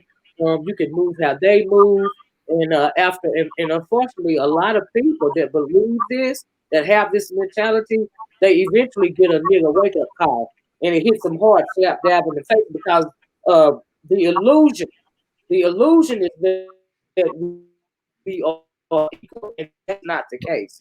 Sister. And as far as integration, if integration was a good thing, honestly, I would have to say yes and no. Mostly no. I unlike a whole lot of Black people, I wish we could have embraced a more and enforced and required and demanded a more separate but equal type of situation as it pertains to our Black communities. Yeah, the integration part. I agree. Yeah, the integration part is I had a long discussion with my mom before she passed, and she was really breaking down the whole concept of integration. It wasn't that you wanted to just be with white people; you just wanted the resources. And so the thing was, we may have got the resources, but we threw away our morals, our Yes. ethic. We threw away all that, the business sense. All Yes. things were out the door. And then talking about what I talked about earlier, when you throw all that out, now all of a sudden you're going to tell you're young, you're just as equal as the white man. You don't have racial issues. Racial issues don't even exist. Have you guys ever seen a movie? Water. Sorry, my mom's calling. Have you guys ever seen a movie called Whitewater? No. Okay. It's about a kid that it's back in that time where they had a fountain with black water, black only can drink and white only can drink. And this kid in this movie wanted to drink that white water because he couldn't he felt it was going to be different. It must be different if they separated it. In the end, he ended up trying to get that white water, and it was coming from the same pipe, but they separated it to make it seem as if it was more better. It sounded like we were colored. It sounded like that same movie. Yeah, it brought to my attention that of the inclusion, he wanted to be included in what they had because he thought it was better. And that's the illusion and the maze that they have us in as a Black people, thinking that we need to be something that they got going on. And if not, we're not good enough. See, I go all the way back. Oh, go ahead, sister. It taught us that, and I to tag on to what Lady Tia said, it taught us that what they have is better, and it caused us not to look at what was better in our own communities. I agree with Miss Olivia that integration is a positive. It was positive, and it has some negative aspects. One of the biggest things that we lost with integration is the creativity that we used before. Think of all the inventions that came out of the necessity to create what we needed in our own community, because we couldn't go out and get it. We had to create it. All the stores and the businesses. We created our own communities, and now we've been taught to distrust the people who are store owners. I do not go into beauty supply stores owned by a certain demographic of people, because I know that they get business loans that we can't get to sell us our own hair products. That is annoying to me, and I just have my own personal vendetta on that thing. I'm gonna take it a step further, sister. I'm out here in California. We have a college called UCLA. I know y'all heard of UCLA. If you look at some of the old brochures, it was lily white, right? You know that typical look with the white guy tying a sweater around his neck and have a tennis racket in his hand. You know that had that look, right? If you look right now, there's a Bruins bear in the middle of the college. It looks like Chinatown walking around there. Wow. You name every Asian you can think of, and you would think like these people can't be that smart. Well, if you look at the scandals, remember the scandal when people were like paying for people to go to college and stuff like that, and push out of the side. They do the same thing over there. But where do you think they get that money from? Laundromats, Chinese restaurants, liquor stores. You know, we are actually sending their kids to college. Right, and they come in our communities and they don't like us. I don't know why people think that corner store guy, that Arab like you. He don't like you. He like your money. They set up shop in our communities, and when we don't have vehicles and stuff like that, we're limited to just that. So they overprice it, and those things are what kills our community. Miss Olivia, you was saying something about what was going on with the community that they trying to build, a black community that they're trying to build. Miss Olivia, you was talking about. Yeah, the people, the group of black people that brought was it 19 or 29 acres of land? Have you heard about that art in Georgia? Yeah, they want to build a safer community. They're calling it a safer community, but because there are black investors in that land, I'm thinking they're wanting to build a predominant a black community, a black centered anyway community. And what I was saying was that in order for that sort of thing to work, you can't have other races of people investing in that town, because it's not going to work. You're still giving your black dollars to another community. You're not garnering generational wealth. The money is not circulating in that town, in that community. It's going out to other, communities, other peoples. And so, if you invite in other races of people, it's really pretty much a waste of time.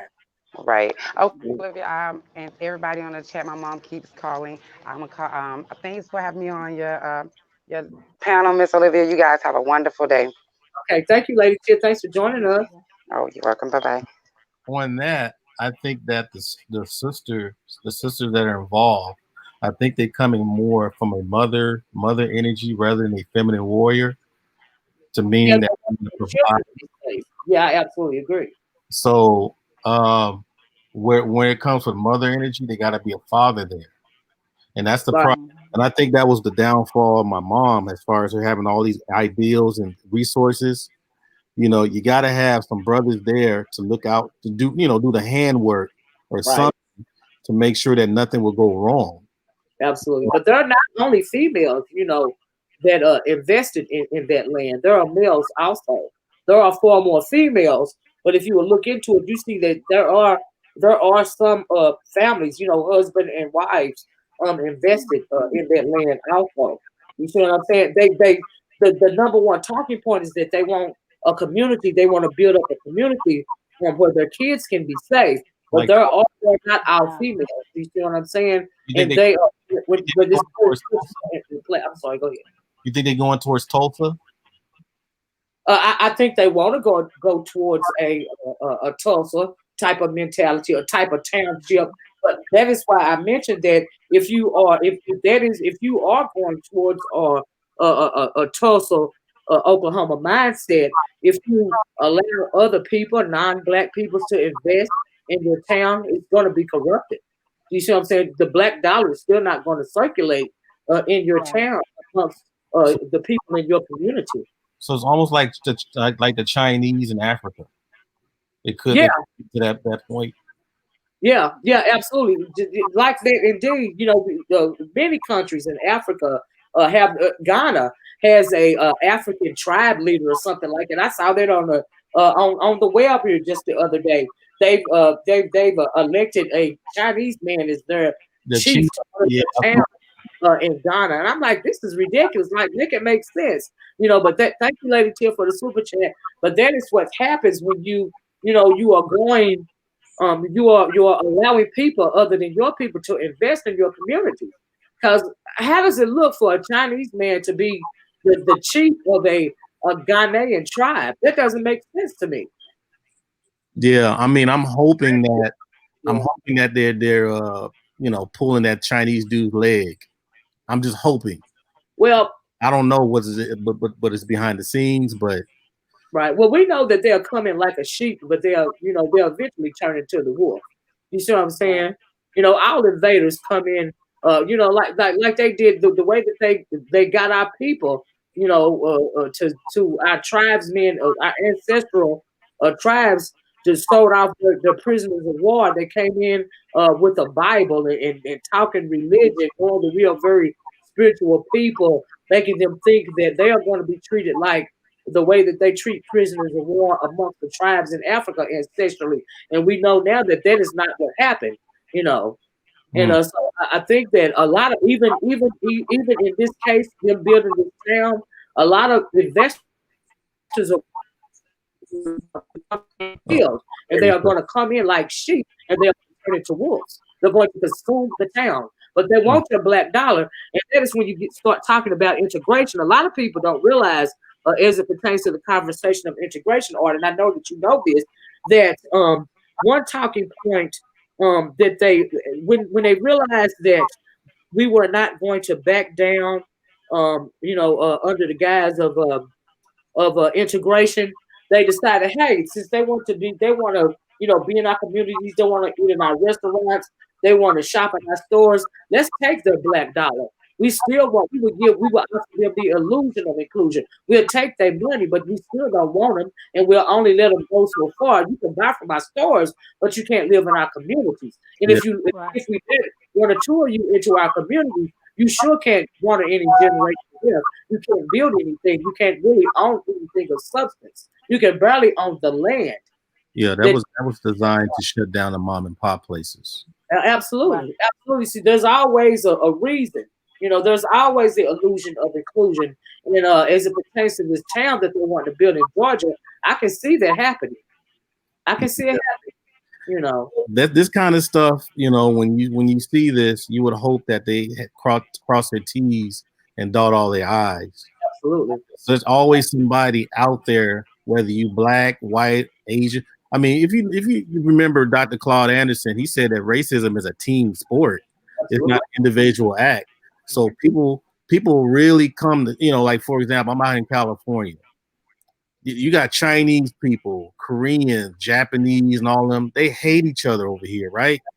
Right. Thank you so much for the super chat, Lady Tia. I'm sorry, Art Newstead. I want to thank Lady Tia for the super chat. When it comes to that black person that all of them hate, they all agree that we're not any of these things. We're Asians, and we're trying to get rid of this black person.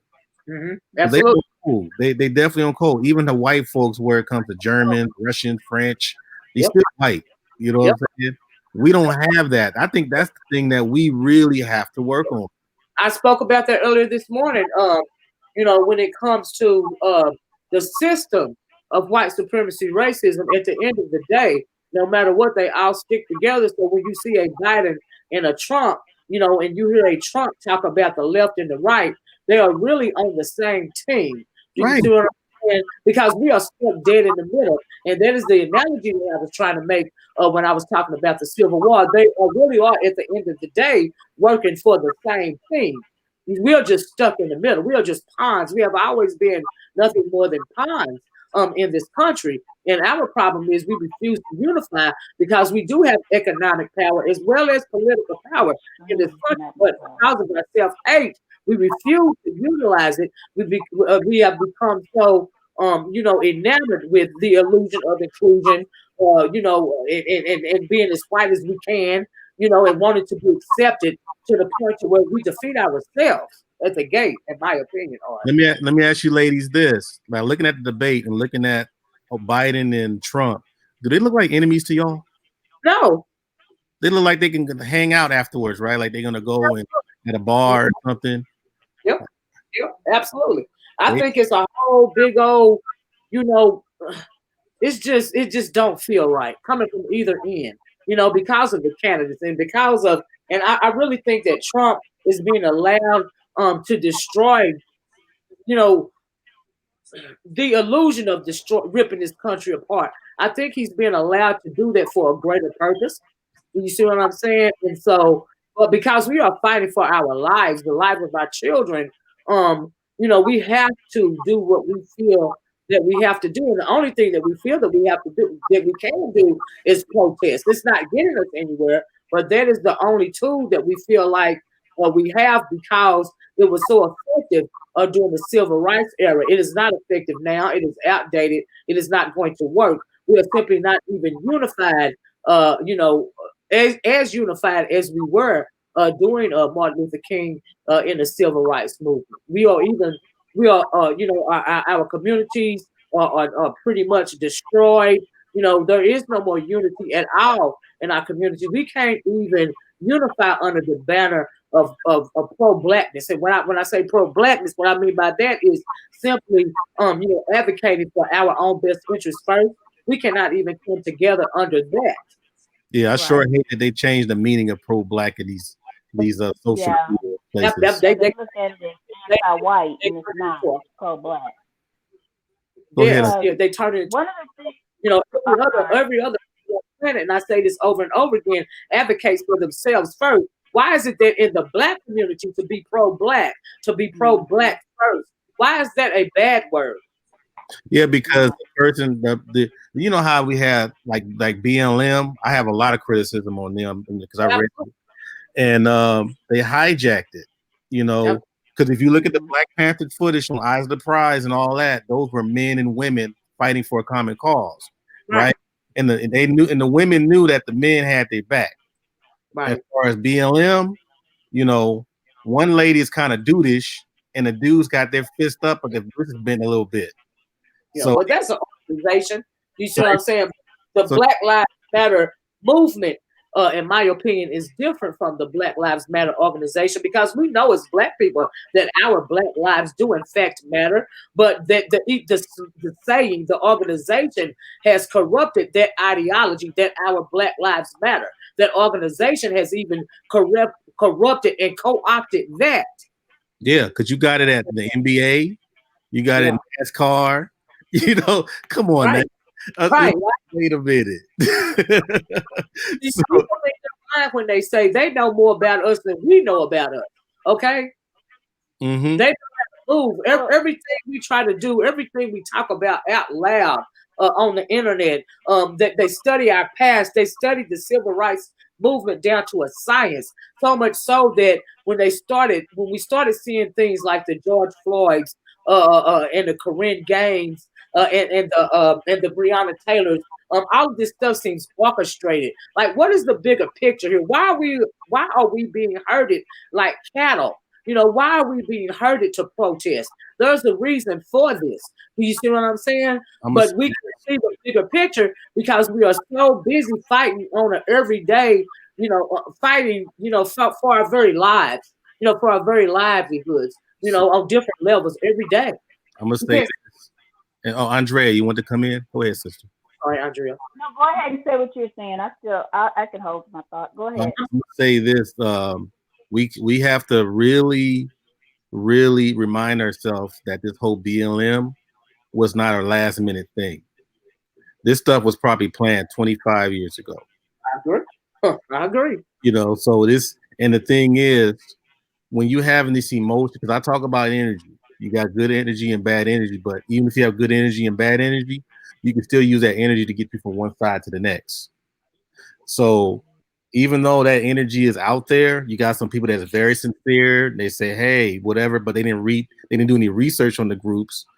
But the thing is, they're taking that sincere energy and capitalizing off of it. And the thing is that, okay, somebody kind of say something to a lot of us brothers about, like, won't you start your own? And I come back with them saying, okay, well, we need our own George Soros.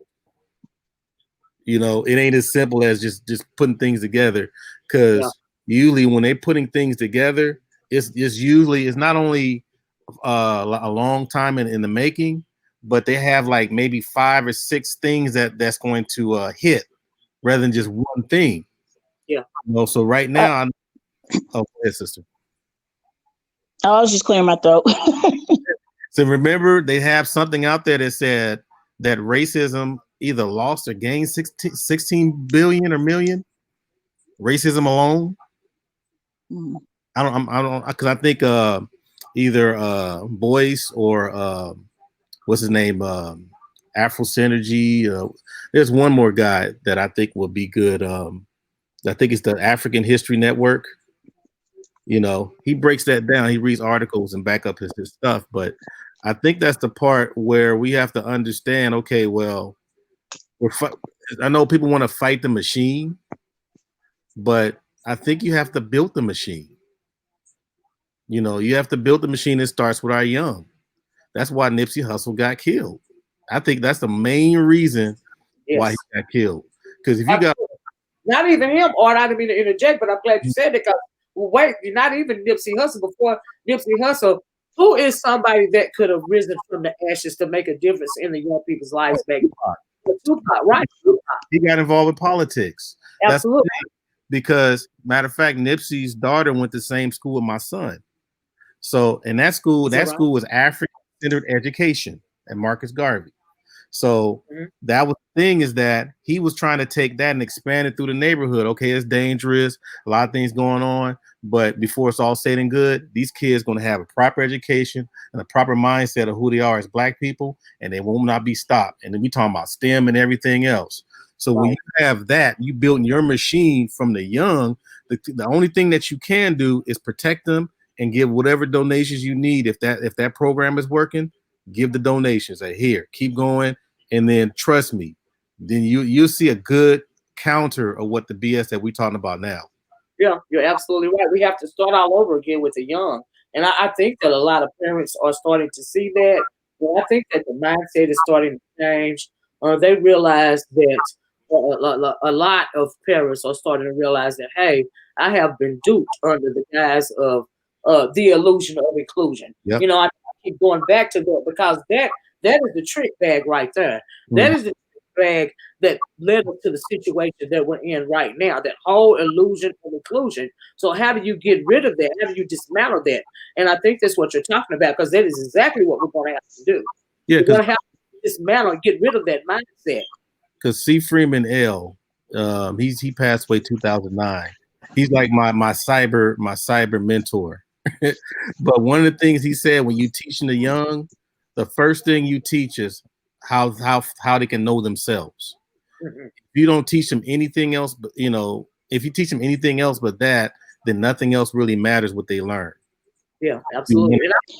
Well, I just want to kind of give my final statement, because my phone's going down.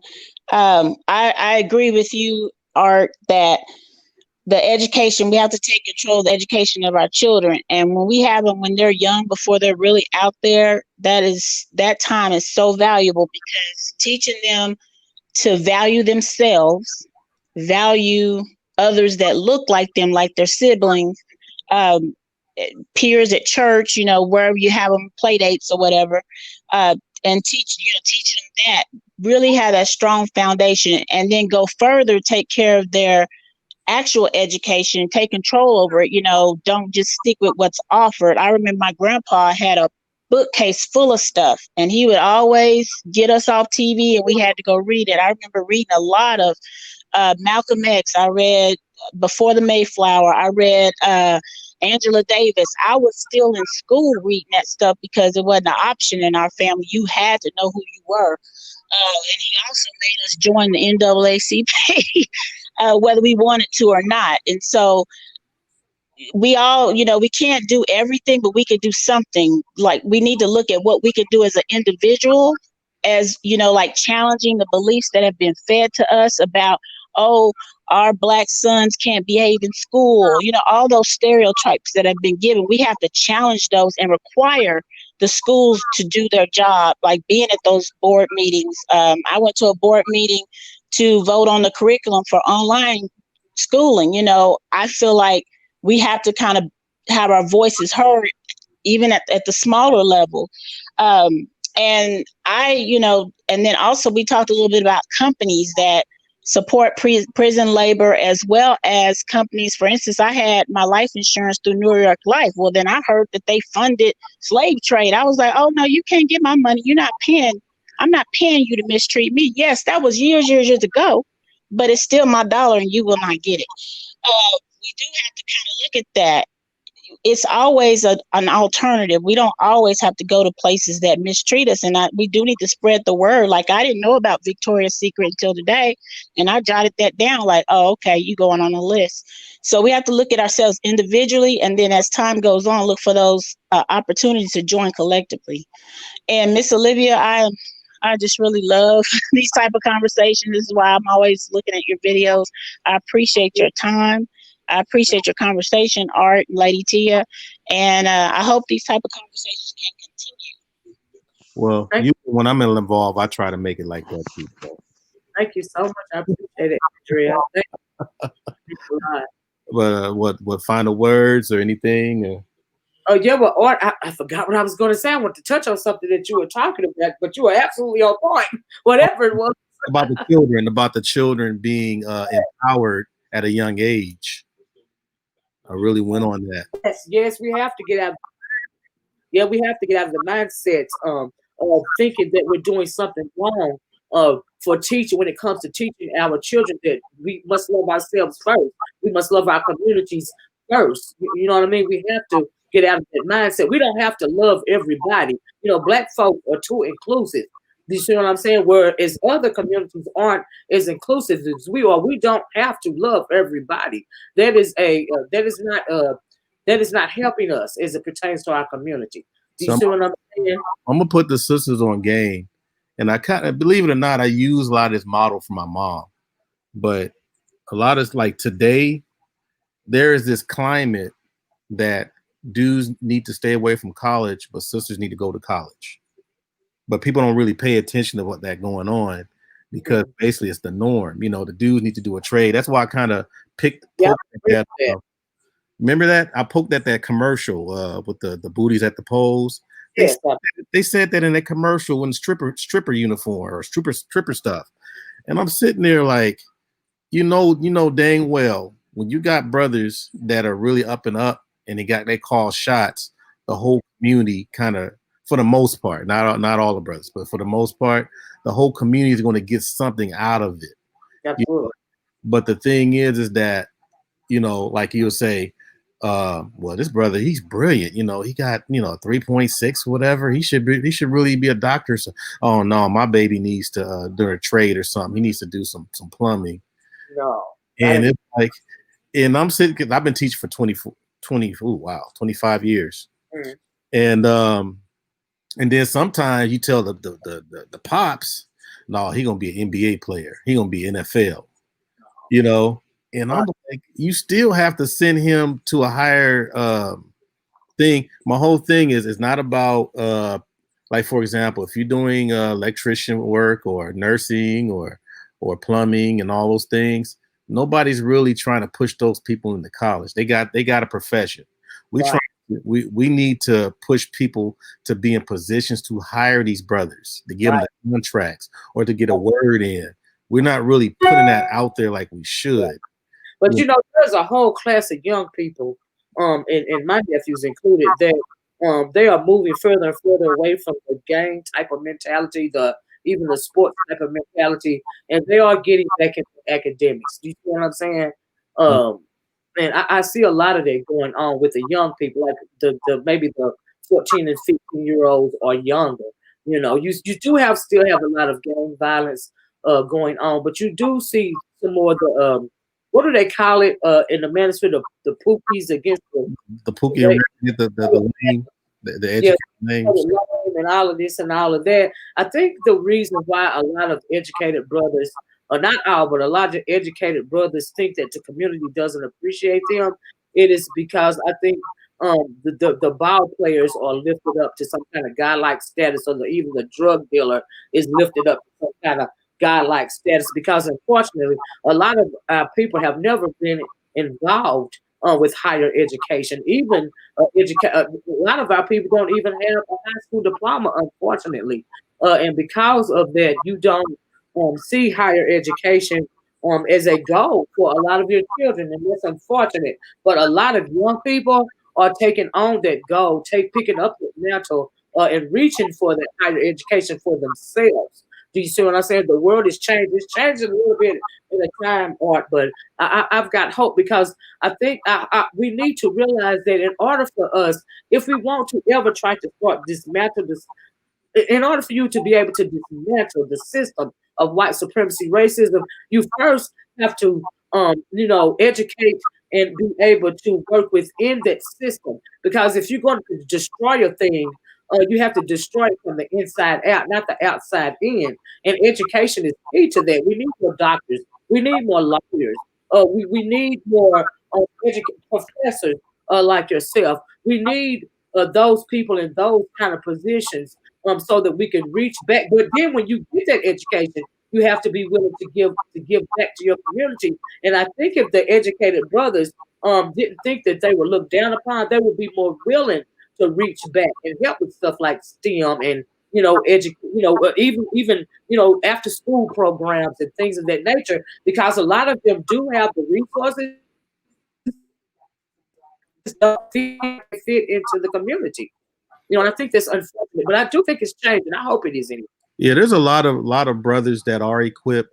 Like I said, not only, I mean, even if I'm in a fraternity, we hang out with Kappas, Alphas, Sigmas, Deltas. Shout out to Camilla Harris. She claims AKA. I think she really pledged. But we got all but we got all these things. But I think the part I wanted my baby today to be a cute dog when I was in school. For me being afraid of my father. We're purpley going right now. Okay, I'm just saying. But anyway. Yeah. There are a lot of there are a lot of incentives for us to go to higher education, ladies. We got network. Not only on HBCU campuses, but a whole lot of campuses, because you got a lot of fine brothers in school. It's an untapped resource, ladies. Yeah. And a lot of these smart brothers, I mean, I don't know about lame, but we want to say educated. A lot of brothers that are educated get what they want. Absolutely. Absolutely. We also get on. This is what I hate. I didn't mean to interrupt you, but I hate there's a narrative going around that if you have an educated brother, in some type of corporate situation, or a CEO of a firm or a lawyer or anything, the first thing they're gonna do is start to reach for that Anglo woman, that trophy. That is not true. Not all. I'm gonna say white collar workers, people, black men in careers. Do you see? That is not true for all of them. That is only a small percentage of them, and even that is rooted in self-hate. And even if it's rooted in self-hate, honey, they can't turn down your thighs and your backside. Stop being intimidated by these Anglo. You the first choice is the sister, and when things don't work out, if it's that bad, then they probably try something new. But for the most case, these brothers went to high school with these girls. Right. They did all. I mean, if you look at the life of Dennis Rodman, he wasn't around any sisters at all. Yeah. And then the sisters that he was around in college, they just wouldn't give him the time of day, because you see how he looked. Yeah. So in his life. He got a whole lot of other stuff going on, Art. Now you know he does in particular. Yeah, so he had that going on. So I'm not apologizing for him, but you have different circumstances for different situations. But Absolutely. for the most part, you know, I think, you know, people really gravitated to that whole Obama to Michelle, you know, what you call it, picture with the black girls and all that. I think people still aspire to that. I'm gonna drop something on you that people never talk about. You know, they try to say that the Cosby Show is some myth or whatever, but they never talk about their life before Theo was born. Nobody talks about that. You mean it's like the college days or something like that? I'm quite sure they were struggling a little bit. Oh, okay. I'm sure they were struggling a little bit. You know what I mean? So, yeah, I'm quite sure they were. That's why they made that sitcom Art. What was it? A Different World? What was some kind of Cosby spinoff? Yeah, that was a Cosby spinoff, and that was, believe it or not, see, people don't know, but that was something that fed into the hip hop culture back then. You're talking about conscious hip hop from 87. Some people say 86, but I say 87 to 93. You had people like Public Enemy, Tribe Called Quest. A lot of them were wearing black college sweatshirts, and they were doing college tours on black historical college campuses. Even Dick started out doing the college circuit with the rapping and stuff. So you had Heavy D on there. Remember, Heavy D was on Different World, and they knew. Trust me, all these black colleges around there, they knew about hip hop. They were hip hop. Yep, absolutely. I agree. So this is stuff that we have to try to resurrect. I don't know what's going on because so many infiltrations been going on in our spaces and things. But regardless wherever I am, and if you hear people saying different things or whatever, my whole thing is about my people. Absolutely. You know, that's the whole message, regardless of what people are saying, whether it's a Republican panel, a Democratic panel, or whatever it is, the barbershop. I don't care. It's about my people. Sometimes I get, you know, very, very rare, but I do go back and forth with people about trying to dummy down the fact that they're black and black people. Let me stop right there, brother. That's how we grow. That's how we learn. That's how we as a people relate to one another. We are very emotional people, and there's absolutely nothing wrong with that. Okay, but just because we are correcting our brother and sister in our wrong, either speaking for or against something that they're doing, it's all in correction. And at the end of the day, if it comes down to me, you, and another race of people, I got your back. I don't care if I'm going at you 24 hours a day, 7 days a week. When it comes to brothers in arms, I got your back. So there's nothing wrong with that. Do you see what I'm saying? Yeah, so that's my black first. You know, everybody has their own little ones. Yeah. But if it's something where somebody needs something, whatever, if I can give some kind of advice to the child, I don't care. You know, if I can do it, I'm gonna do it. Absolutely. So I'm gonna go ahead and take some more of this medication. Okay. I hope you feel better. Are you okay? No, you said your arm hurt. You hurt for the gout. I hope you feel swollen is like very irritating. So I have to take this stuff called endomethacin. And it's very strong and it makes you drowsy. So I've been trying to avoid it, but my arm is like, take it. I can only imagine, child. Oh Lord Jesus, God bless you. But let me just say, I'm sending prayers of positive energy your way, and thank you for taking out the time, you know, and dealing with the pain to sit up on this panel with us for as long as you did. Thank you all. We really appreciate you. It's good for us to hear, you know, brothers on these type of panels. You see what I'm saying? Because so many times you hear, unless you're in the manosphere or something, you know, you can have a all, you know, male panel, you know, especially in the circles that I want, all female panel, you know, in these circles. You was the only man willing to come up today, you know, so it's always good when we can hear a brother's strong voice and, you know, his and give, you know, input. I've been listening to you for years. Sometimes I listen to Clouds. Sometimes I give you a shout out. So I know you know I'm messy, but I always got a message in the middle of my mess art. You remind me of my Aunt Pauline, so that's one of my cheater status. Is like, okay, she's like my aunt, so I'll listen. Okay. I know some people don't know how to take me, but you get me, Art. Thank you for that. Okay, because I'm all with the whole Shango and and Oya and Oshun and all. So I know about that stuff. So so you're right about that. Oh, thank you, babes. I appreciate you saying that. Means so much.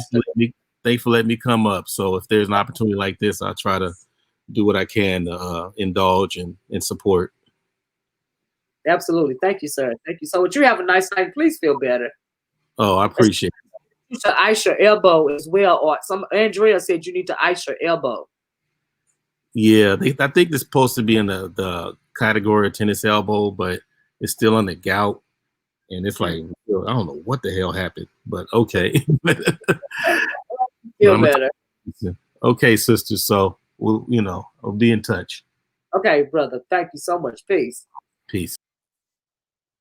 All right, people. I really enjoyed this conversation. Thank you guys so much for joining me. I really appreciate Art's input, Lady Tia, Ronnie Q, Andrea. Thank you guys so much for joining me. Thank you for giving me the opportunity to put on this panel to talk about issues that pertain to our community. We know we love the mess around here, especially in this sector, but every once in a while, I really feel like we need to talk about issues that really impact our community.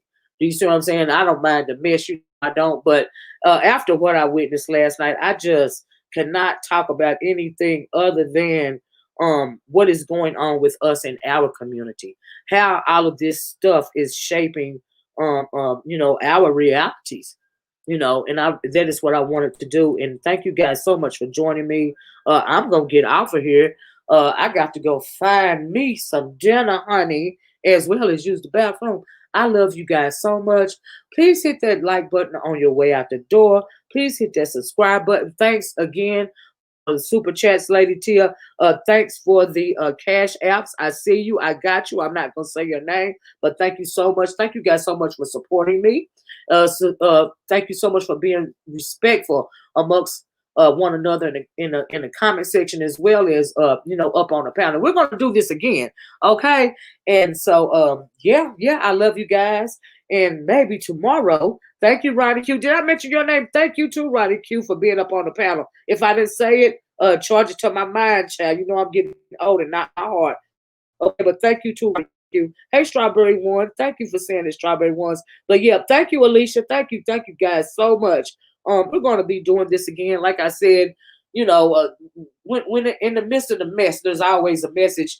And I just couldn't even deal with the mess today, child. My heart was so heavy when I saw that debacle of a debate last night. I was like, you know what? I cannot focus on anything. I have to talk to us. We got to talk to us every once in a while so that we can be, so that we can know what's going on. So if you know what's going on, you'll know how to move. Do you see what I'm saying? So anyway, you're welcome, Andrea. Andrea says, thank you for sharing your platform. Have a good evening. You too, babes. So I did Roddy Q. Thank you, child. I was like, oh my God. I didn't want to miss saying Roddy Q's name. So yeah, thank you guys. You guys didn't have to come up, and thank you. So I realize that I very rarely do this, but it's imperative. It is less than what is it? Something like 34 days until the election. Okay, 34 days. 34 days, y'all. 34 days. And we will be voting, hopefully voting in a new president. And cause and if we don't get this fool out of office, we're gonna be in big trouble. I don't know if this country can withstand 4 more years of the orange face over there. But we're gonna see what we can do. We're gonna have to revisit these types of conversations again, because it is imperative for us to know and realize the power that we do have, not in this country, throughout the diaspora, but especially in this country in this point in time. We got to do something, y'all. We got to make a change. Okay, and with that being said, I'm going to get off here. I love you guys once again. Thank you guys so much. I'm going to talk to you guys later. Bye-bye. Peace.